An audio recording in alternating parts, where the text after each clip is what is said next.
こんにちは。ゼロから宅建士へようこそ。このチャンネルでは、不動産の知識が全くない方でも合格できるよう、基礎から一つずつ解説していきます。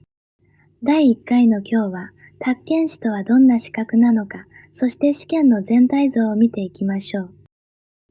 宅建士の正式名称は、宅地建物取引士です。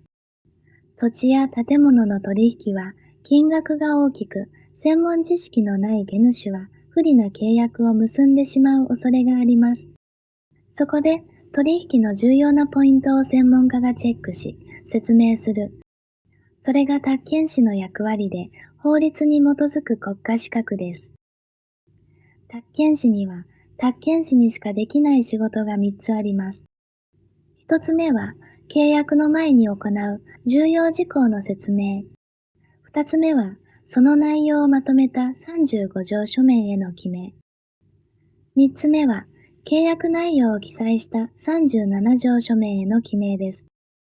この3つは、独占業務と呼ばれ、不動産会社に宅建士が欠かせない理由になっています。宅建士試験は、年齢や学歴に関係なく誰でも受験できます。不動産業界はもちろん、住宅ローンを扱う金融機関や建設業界でも評価される資格です。毎年約20万人が申し込む日本最大級の国家試験でもあります。試験は毎年10月の第3日曜日に行われます。2026年度は10月18日です。試験時間は午後1時から3時までの2時間。問題は吉拓一のマークシート式で全部で50問です。受験料は8200円。民込みは例年7月に行われます。出題は大きく4つの分野に分かれます。最も多いのが宅建業法で20問。次に民法などの権利関係が14問。都市計画法や建築基準法といった法令上の制限が8問。そして税その他が8問です。この配点の偏りがそのまま学習戦略につながります。合格点は毎年変動し、近年はおおむね50問中34点から38点の間で推移しています。合格率は15%から18%程度。上位およそ15%にいれば合格する相対評価の試験です。満点を狙う必要はありません。目標は38点。これで十分に合格圏です。不動産業界で働いている方は、登録講習を終了すると、問46から問50までの5問が免除されます。その場合、45問を1時間50分で解くことになります。一般の受験者は50問勝負です。このシリーズは免除がなくても合格できる構成で進めていきます。戦略はシンプルです。まず、配点が最大の宅建業法を徹底的に固め、20問中18点を狙います。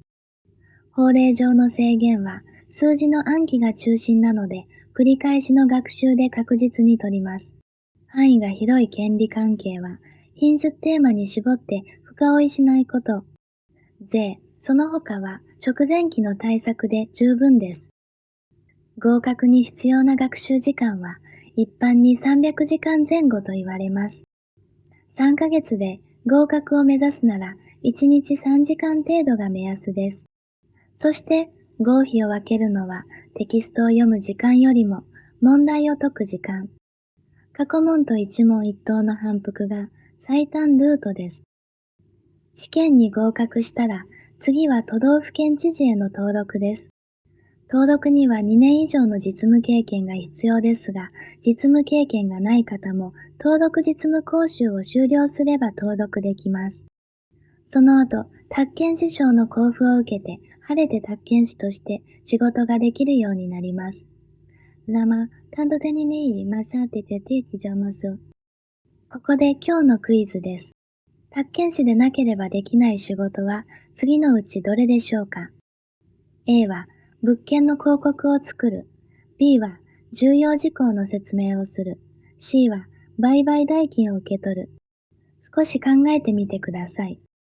正解は B の重要事項の説明です。広告や代金の受領は宅建士でなくても行うことができます。今日のまとめです。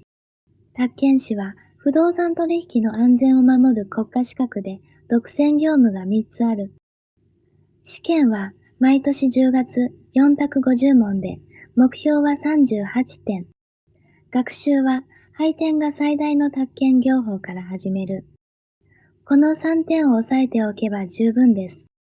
次回からいよいよ本編、宅建業法の第1回免許制度に入ります。